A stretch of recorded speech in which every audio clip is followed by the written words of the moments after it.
आप में से जो लोग पहले सहयोग के 3 लेक्चर्स में आए हैं उनके लिए ज़्यादा आसान होगा समझने के लिए, क्योंकि गुरु का स्थान हमारे अंदर काफ़ी ऊंची जगह है। गुरु का स्थान हमारे अंदर स्थित है, कोई उसमें नई चीज़ करने की नहीं है। परमात्मा ने हमारा जो ये साधन बनाया हुआ है, ये जो इंस्ट्रूमेंट है, इसको बहुत सुंदरता से बनाया है। इसके एक एक चक्र जो कि हमारे लिए अदृश्य ही है लेकिन अंदर स्थित है, और जिससे ये दृश्य जगत हमें जान पड़ता है, बहुत सुंदरता से रचे हुए हैं। किंतु मनुष्य अति पे रहता है, हमेशा अति पे जाने की वजह से उसने अपने इस साधन को बिगाड़ लिया है। उसी प्रकार गुरु का जो स्थान है उसे भी मनुष्य ने बुरी तरह से बिगाड़ लिया। अभी गुरु का स्थान हमारे अंदर इस पूरी जगह या प्रांत में है, इस पूरे देश में गुरु का स्थान है। पेट के अंदर चारों तरफ नाभि चक्र से जुड़ा हुआ। नाभि चक्र पे मैंने एक दिन पहले बात की थी, जिसमें मैंने विष्णु की शक्ति का वर्णन किया था, और विष्णु की शक्ति के ही कारण आज आप अमीबा से इंसान बने हैं, और उसी शक्ति के कारण आप इंसान से अति मानव बनने वाले हैं। अब ये जो गुरु की शक्ति हमारे अंदर परमात्मा ने पहले ही से स्थित की हुई है, इसके लिए अनेक गुरुओं के अपने अंदर अवतरण हुए हैं। अब पहले हम लोग देखें कि गुरु तत्व बना कैसे। इसको समझना चाहिए कि गुरु तत्व अनादि है और वो कैसा बनाया गया। हमारे अंदर 3 शक्तियाँ अदृश्य रूप से कार्यान्वित रहती हैं। प्रथम शक्ति जो है उसको हम कहते हैं महाकाली की शक्ति। आप कहिए कि आपके अस्तित्व की शक्ति, जिससे आप में अस्तित्व है, इस सृष्टि में अस्तित्व है, इस संसार में अस्तित्व है, वो शक्ति महाकाली की है, जो हमारे अंदर ईड़ा नाड़ी से चलती रहती है। इस ईड़ा नाड़ी का स्थान हमारे बाईं ओर, जिसे कहना चाहिए कि लेफ्ट साइड में रहता है, और लेफ्ट साइड की ईड़ा नाड़ी लेफ्ट साइड की सिंपैथेटिक नर्वस सिस्टम को चालित रखती है। इसलिए लेफ्ट साइड की जो हमारी ईड़ा नाड़ी है वो हमें इच्छा देती है। इच्छा करने से ही मनुष्य कार्यान्वित होता है, और इसलिए दूसरी जो राइट साइड की जो पिंगला नाड़ी है वो हमें क्रिया शक्ति देती है। इसको हम महासरस्वती की शक्ति कहते हैं।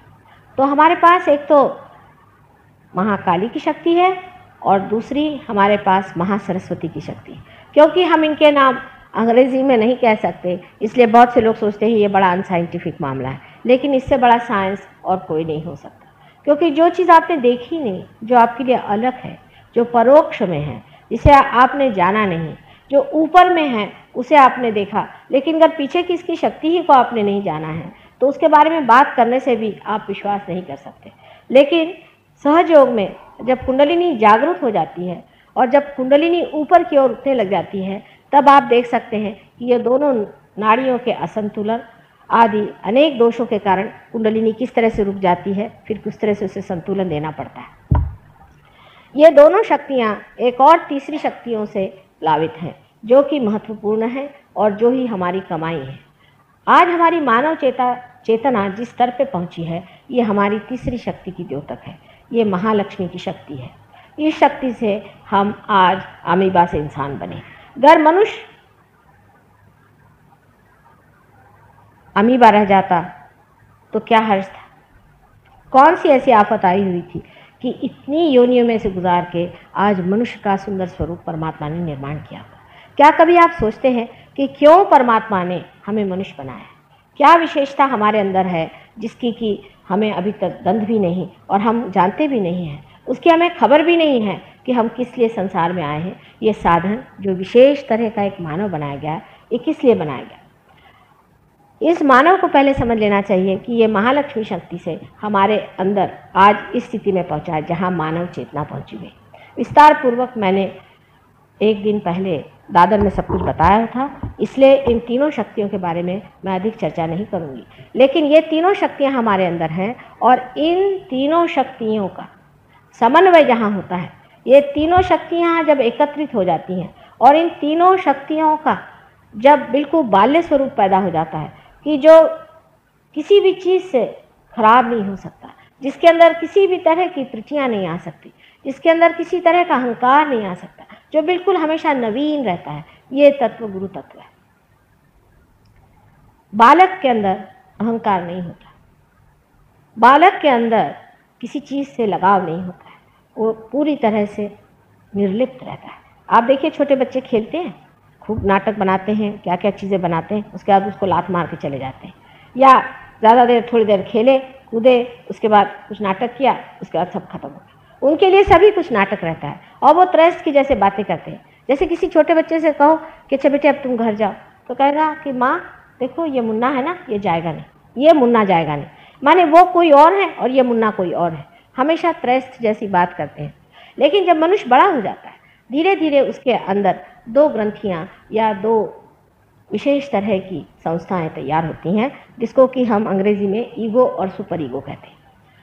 ये हमारे अंदर जो इच्छा शक्ति है और क्रिया शक्ति है, इसके उपयोग से होती है। अगर मनुष्य बहुत ज़्यादा इच्छा शक्ति से भरा हुआ हो और पूरी समय इच्छाएं करता रहे, तो उसके अंदर सुपर ईगो नाम की शक्ति तैयार हो जाती है, एक कहना चाहिए एक संस्था हो जाती है, और वो संस्था हमारे सर के अंदर इधर से घूम करके इस तरफ में सब छा जाती है, जिस तरह से यहाँ दिखाया गया। दूसरी संस्था हमारे अंदर क्रिया शक्ति से पैदा होती है, जिसे हम लोग अहंकार कहते हैं और अंग्रेजी में ईगो कहते हैं। ये हर इंसान में, जो इंसान कोई सा भी कार्य करता है, उसके अंदर पैदा हो जाती है। ये संस्था का मतलब ये है कि मनुष्य सोचता है मैंने ये काम किया, मैंने मकान बनाया, मैंने ये घर बनाया, उस चीज़ के प्रति एक तरह का कर्तापन जब आदमी में उभर आता है, उस कर्तापन से ही ये संस्था ईगो की तैयार हो जाती है। ये दोनों संस्थाएं जा करके जब सर के या मध्य भाग में, यहाँ फॉन्टेनेल बोन की एरिया में, यहाँ जाकर के एक के ऊपर एक ऐसे जम जाते हैं, तब यहाँ कैल्सिफिकेशन हो जाता है और हमारी तालू बचपन में कोई 3-4 साल की उम्र में पूरी तरह से भर जाती है। पर इसका पूरापन असल में जब हम भाषा खूब अच्छे से बोलने लग जाते हैं और भाषा पे प्रभुत्व पा लेते हैं, तब अच्छे से जम जाता है। उसके भी अनेक कारण हैं, पर आज हम गुरु तत्व की बात कर रहे हैं। अब गुरु तत्व जो है, ये इन तीनों शक्तियाँ, महाकाली, महालक्ष्मी, महासरस्वती, इन तीनों शक्तियों का समन्वय है, और ये एकदम नूतन स्वरूप हमारे अंदर परमात्मा ने समाये हुए। आप तो जानते ही हैं कि दत्तात्रेय जी का जन्म किस तरह से हुआ था, उसके बारे में फिर से मुझे बताने का नहीं, लेकिन ये बात बिल्कुल सही है कि जिस तरह से तीनों शक्तियाँ ब्रह्मा विष्णु महेश जब पावित्र के सामने जाकर खड़ी हो गई, तो उस पावित्र ने उनको वो नूतनता, वो उनका भोलापन दे दिया। वो भोलापन से भरी हुई ये तीनों शक्तियाँ जो हैं, वो एक दत्तात्रेय जी के अंदर समाई हुई हैं, और वो हमारे पेट में कहना चाहिए, जिसे हम भवसागर कहते हैं, उसमें समाई हुई है। विराट के अंदर जो भवसागर है, उसके अंदर ये शक्ति समाई हुई, और ये अनेक बार जन्म लेती है। जैसे आदिकाल से आदिनाथ, ये भी इसी शक्ति के अवतार थे। एक ही शक्ति है, वो अनेक बार जन्म लेती है। आदिनाथ जी जो कि अभी भी जैन लोग वगैरह उसका प्रार्थना करते हैं और उनको मानते हैं, लेकिन वो जानते नहीं कि ये शक्ति का अर्थ क्या है। सबसे पहली चीज़ इस शक्ति में ये है कि ये शक्ति में कोई धर्मांधता नहीं, सन्यासी की कोई जात नहीं होती, कोई वर्ण नहीं होता है। वो सन्यासी का मतलब ऐसा है कि वो सब जाति धर्म सबको मानता है, और अगर कोई भी गुरु अपने को किसी एक विशेष धर्म का अभिनेता समझे, तो समझ लेना चाहिए कि ये गुरु नहीं। गुरुत्व की पहली शक्ति यह है कि उसके अंदर सर्वधर्म का जो कुछ भी निचोड़ है, इसेंस है, उसकी जो नूतनता है, उसका जो भोलापन है, वो उसके अंदर भरा होना चाहिए।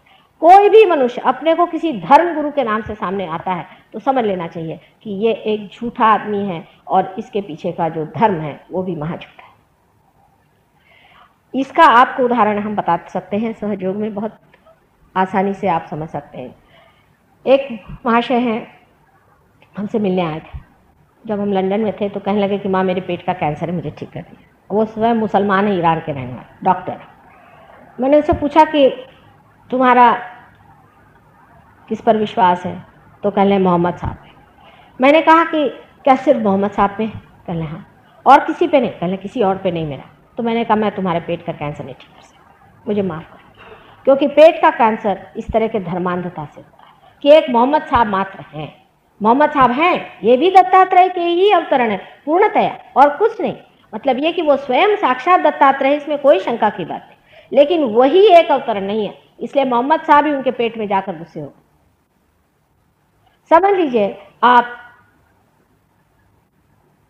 इस देश के प्रेसिडेंट हैं और आप अगर महाराष्ट्र में आए तो लोग आपका आदर करें क्योंकि आप प्रेसिडेंट हैं, पर अगर आप बंगाल में जाएं और आपका आदर नहीं हो तो क्या प्रेसिडेंट साहब आपसे नाराज नहीं हो जाएंगे?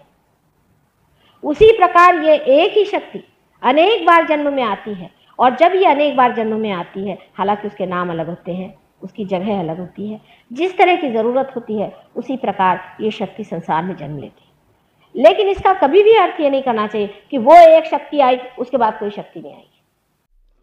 सभी सहजियों से विनती है, हमारे इस चैनल को सब्सक्राइब करके सहज को फैलाने में हमारी मदद करें। जय श्री माता जी।